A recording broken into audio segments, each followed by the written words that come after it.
"I betrayed you," she said baldly. "I betrayed you," he said. She gave him another quick look of dislike. "Sometimes," she said, "they threaten you with something you can't stand up to, can't even think about. And then you say, 'Don't do it to me, do it to somebody else, do it to so-and-so.' And perhaps you might pretend, afterwards, that it was only a trick and that you just said it to make them stop and didn't really mean it. But that isn't true. At the time when it happens, you do mean it. You think there's no other way of saving yourself, and you're quite ready to save yourself that way. You want it to happen to the other person. You don't give a damn what they suffer. All you care about is yourself." "All you care about is yourself," he echoed. "And after that, you don't feel the same toward the other person any longer." "No," he said, "you don't feel the same." There did not seem to be anything more to say. The wind plastered their thin overalls against their bodies. Almost at once it became embarrassing to sit there in silence. Besides, it was too cold to keep still. She said something about catching her tube and stood up to go. "We must meet again," he said. "Yes," she said, "we must meet again." He followed irresolutely for a little distance, half a pace behind her. They did not speak again. She did not actually try to shake him off, but walked at just such a speed as to prevent his keeping abreast of her.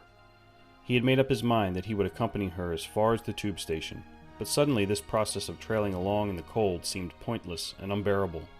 He was overwhelmed by a desire not so much to get away from Julia as to get back to the Chestnut Tree Cafe, which had never seemed so attractive as at this moment.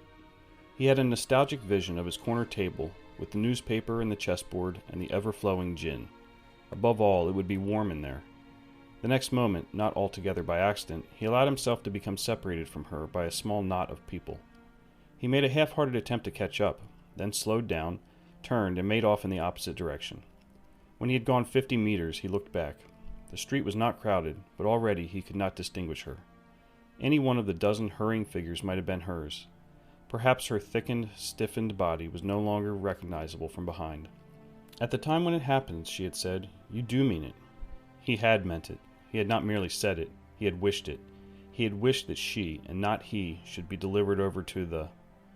Something changed in the music that trickled from the telescreen. A cracked and jeering note, a yellow note, came into it. And then, perhaps it was not happening, perhaps it was only a memory taking on the semblance of sound, a voice was singing. "Under the spreading chestnut tree, I sold you and you sold me." The tears welled up in his eyes. A passing waiter noticed that his glass was empty and came back with the gin bottle. He took up his glass and sniffed at it. The stuff grew not less but more horrible with every mouthful he drank. But it had become the element he swam in. It was his life, his death, and his resurrection. It was gin that sank him into stupor every night, and gin that revived him every morning. When he woke, seldom before 1100, with gummed-up eyelids and fiery mouth and a back that seemed to be broken, it would have been impossible even to rise from the horizontal if it had not been for the bottle and teacup placed beside the bed overnight. Through the midday hours, he sat with glazed face, the bottle handy, listening to the telescreen. From 15 to closing time, he was a fixture in the chestnut tree. No one cared what he did any longer. No whistle woke him, no telescreen admonished him. Occasionally, perhaps twice a week, he went to a dusty, forgotten-looking office in the Ministry of Truth and did a little work, or what was called work. He had been appointed to a subcommittee of a subcommittee, which had sprouted from one of the innumerable committees dealing with minor difficulties that arose in the compilation of the 11th edition of the Newspeak Dictionary. They were engaged in producing something called an interim report, but what it was that they were reporting on he had never definitely found out. It was something to do with the question of whether commas should be placed inside brackets or outside. There were 4 others on the committee, all of them persons similar to himself. There were days when they assembled and then promptly dispersed again, frankly admitting to one another that there was not really anything to be done. But there were other days when they settled down to their work almost eagerly, making a tremendous show of entering up their minutes and drafting long memoranda which were never finished, when the argument as to what they were supposedly arguing about grew extraordinarily involved and abstruse, with subtle hagglings over definitions, enormous digressions, quarrels, threats even to appeal to higher authority.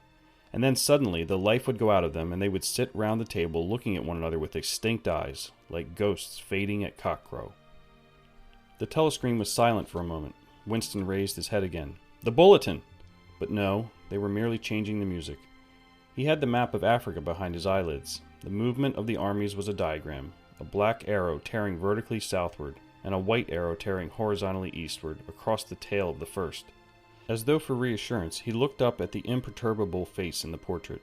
Was it conceivable that the second arrow did not even exist? His interest flagged again. He drank another mouthful of gin, picked up the white knight, and made a tentative move. Check. But it was evidently not the right move because, uncalled, a memory floated into his mind. He saw a candlelit room with a vast white counterpaned bed, and himself, a boy of 9 or 10, sitting on the floor, shaking a dice box and laughing excitedly. His mother was sitting opposite him and also laughing. It must have been about a month before she disappeared. It was a moment of reconciliation, when the nagging hunger in his belly was forgotten and his earlier affection for her had temporarily revived. He remembered the day well, a pelting, drenching day when the water streamed down the window pane and the light indoors was too dull to read by. The boredom of the two children in the dark, cramped bedroom was unbearable. Winston whined and grizzled, made futile demands for food, fretted about the room, pulling everything out of place and kicking the wainscoting until the neighbors banged on the wall, while the younger child wailed intermittently. In the end, his mother had said, "Now be good, and I'll buy you a toy.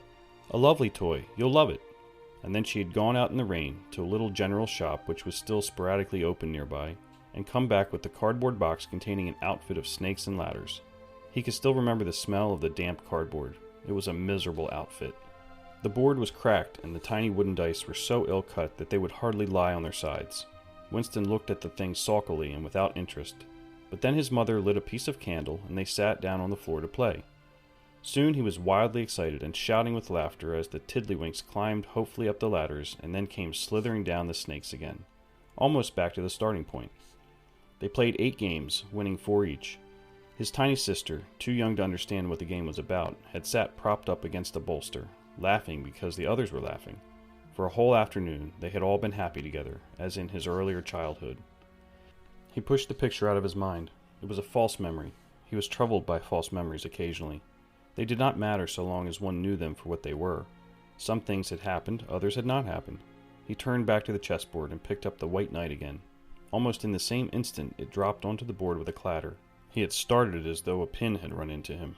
A shrill trumpet call had pierced the air. It was the bulletin. Victory!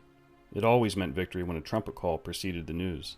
A sort of electric thrill ran through the cafe. Even the waiters had started and pricked up their ears. The trumpet call had let loose an enormous volume of noise. Already an excited voice was gabbling from the telescreen, but even as it started, it was almost drowned by a roar of cheering from outside. The news had run round the streets like magic. He could hear just enough of what was issuing from the telescreen to realize that it had all happened as he had foreseen. A vast seaborne armada secretly assembled, a sudden blow in the enemy's rear, the white arrow tearing across the tail of the black. Fragments of triumphant phrases pushed themselves through the din. Vast strategic maneuver, perfect coordination, utter rout, 500,000 prisoners, complete demoralization, control of the whole of Africa, bring the war within measurable distance of its end, victory, greatest victory in human history, victory, victory, victory. Under the table, Winston's feet made convulsive movements. He had not stirred from his seat, but in his mind he was running, swiftly running. He was with the crowds outside, cheering himself deaf. He looked up again at the portrait of Big Brother, the colossus that bestrode the world, the rock against which the hordes of Asia dashed themselves in vain. He thought how 10 minutes ago, yes, only 10 minutes, there had still been equivocation in his heart as he wondered whether the news from the front would be of victory or defeat. Ah, it was more than a Eurasian army that had perished. Much had changed in him since the first day in the ministry of love, but the final, indispensable healing change had never happened, until this moment. The voice from the telescreen was still pouring forth its tale of prisoners and booty and slaughter, but the shouting outside had died down a little. The waiters were turning back to their work. One of them approached with the gin bottle. Winston, sitting in a blissful dream, paid no attention as his glass was filled up. He was not running or cheering any longer. He was back in the ministry of love, with everything forgiven, his soul white as snow. He was in the public dock, confessing everything, implicating everybody.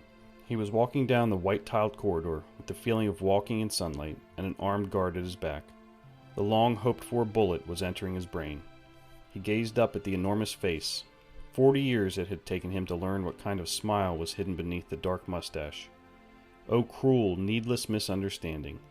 Oh, stubborn, self-willed exile from the loving breast. 2 gin-scented tears trickled down the sides of his nose. But it was all right. Everything was all right. The struggle was finished. He had won the victory over himself. He loved Big Brother.